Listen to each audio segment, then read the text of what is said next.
Hi guys, this is an amazing time to be a photographer or a videographer. Lenses are coming out now that are optically good lenses that are so affordable that I really can't believe it. This one right here is a full frame autofocus lens, f1.8, and it is a very good lens. It is not a perfect lens, but it is $166. Now, if you're expecting a perfect lens for $166, you have been drinking the wrong juice. But this lens does a great job in the areas that I think are most important, so we should talk about it. This is the most popular focal length when it comes to prime lenses by a lot. This is a 50mm f1.8, and one of the reasons they're so popular, the 50mm, is because it sort of emulates what the human eye sees. That's what people like to say, but what they mean is it's true to life. So if you're traveling somewhere and you're taking some photos of a cathedral or a model at a car show, then that is what they look like in real life. What the lens captures is really what you saw. So you want a nice natural look of the things that you saw with no distortion, no changes. There you go, a 50mm. Plus you can take portraits with it, nice blurry backgrounds at f1.8, or you can do general street photography, you can do travel photography, take pictures of your family, and a lot of times the 50mm 1.8s, they can be quite affordable. Now, full disclosure, Meike sent over this lens. That is the company that makes this lens. They sent this over for the purpose of review, but I'm a review channel and a lot of companies send me lenses, and the cheap ones like this I buy anyway because I want to check them out, and if they're good enough, I will recommend them to you people. And this one here is good enough. Like, this is the Sony 50mm f1.8, and this lens is cheaper and better in almost every way. It is bigger, as you can see right here. It's a bigger lens, but it doesn't weigh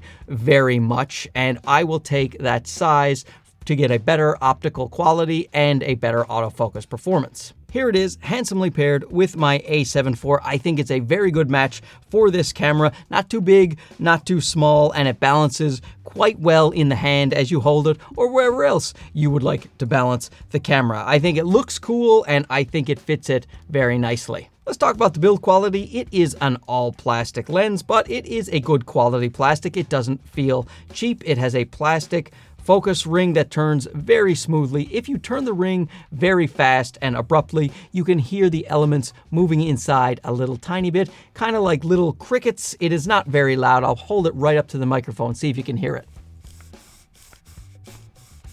You hear that there? It's just tiny little clicks. It is not very upsetting, and you really only hear it if you're doing really big turns. It has an autofocus to manual focus switch. That's one up on the Sony lens. That doesn't have any switches at all. It has a 58mm filter thread, and it has a generous rubber gasket on the back for weather sealing, which is cool. It has a USB-C port, so you can just update the lens directly from your computer without attaching it to your camera.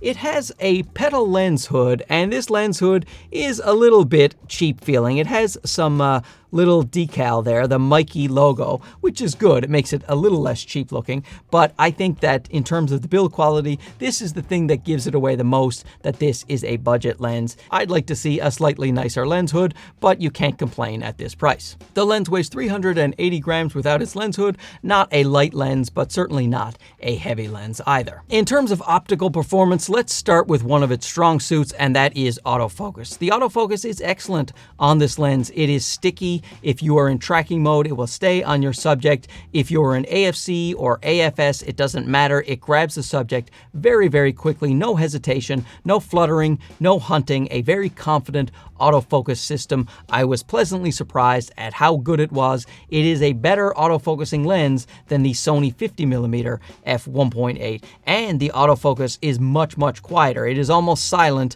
on this Meike lens, and it is quite noisy on the Sony. Staying with focus, you will see significant focus breathing with the Meike 50mm. So for me, that is not an issue because the way I shoot a 50, I just go out and I take photos. I'm not usually using it for video, but if you are going to use it for video and you want to pull manual focus, you will see the change in the frame. Or if you're taking a bunch of photos and you want to stack them in post for focus stacking, then you will have to fight that focus breathing. Flare and ghosting is actually really well controlled on this lens, and that was a surprise. Normally with with the lower price lenses, you get a lot of nasty glares and flares, and contrast is completely kaput. But on this lens, very nice contrast. The flares are controlled. The ghosting is controlled. I was really impressed with the coatings that Meike is using. In terms of chromatic aberration, you're going to see a little, but not very much. Well-controlled chromatic aberration. If you zoom in, you pixel peep a couple 100%, you will see some of that color fringing,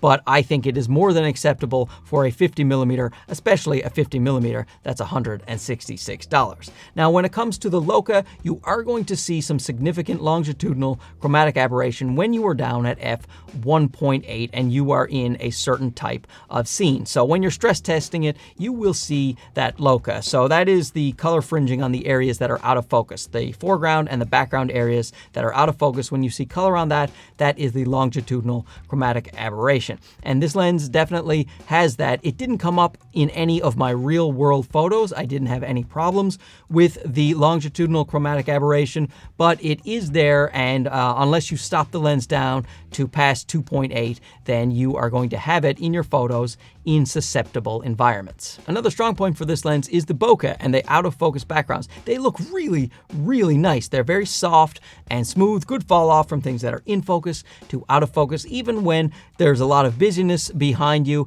the lens does a really good job of not making the out of focus background look too busy. And what they did an excellent job of is the bokeh balls. So if you get the fairy lights and they are out of focus, you're going to be very impressed with this lens. There's a little bit of cat's eyeing in the corner, but that's about it. There's no real strong halo around the bokeh ball lights, and also the inside is just nice and clean, very clean. There's just no onion ringing, no artifacts, no weird things. Nice round bokeh balls that are nice and clean. No jokes, everybody. When it comes to sharpness, the lens is acceptably sharp at f1.8, which is great because if you want to do some portraits, you're still going to get a pretty sharp image, but it does get sharper as you stop it down to f2.8 and more. So if you really want sharp photos, you're taking landscapes, things like that, city photography, you're going to want to stop the lens down. But I think at 1.8, it's a pretty acceptable amount of sharpness, so I was happy with it. And down at 1.8, you will see some vignetting, which is pretty easy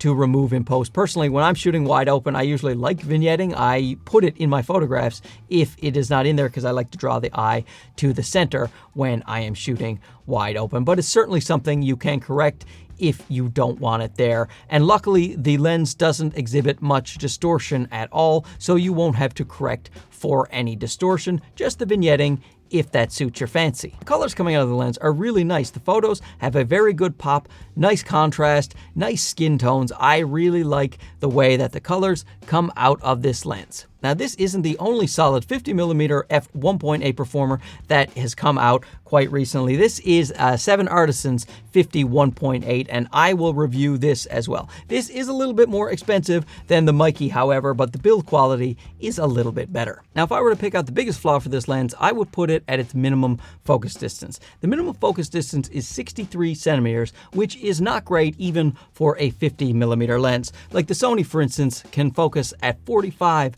centimeters, so you can get much closer to your subject, and sometimes you want to do that with a 50. You go down to 1.8, you want to blow out the background and do some interesting photography, but you can't really get that close with this guy. I found that as I was shooting, there were times when I definitely wanted to be able to get a little bit closer to my subject than this lens would allow. While this isn't a perfect lens, it is a solid performer in the areas that I think matter most when it comes to a 50mm, and you can get it for an exceptionally low price of $166. I don't know how long it's going to stay at that price, but that is the price of it right now. And I just want to thank Meike for making a good autofocus lens and sending it out for review so I could tell you fine folks. Don't forget, I'm going to review this 7 Artisan 50mm f1.8 coming up soon, but I don't see how you can go wrong with this lens at this price. Get yourself a nice 50 that you can always have in your bag at a price that won't break the bank. So let me know down below if you like the 50mm focal length, and if not, what is your favorite type of focal length, and we can have a nice little discussion about it. Thanks for watching this. We'll talk to you again soon. Okay, bye-bye.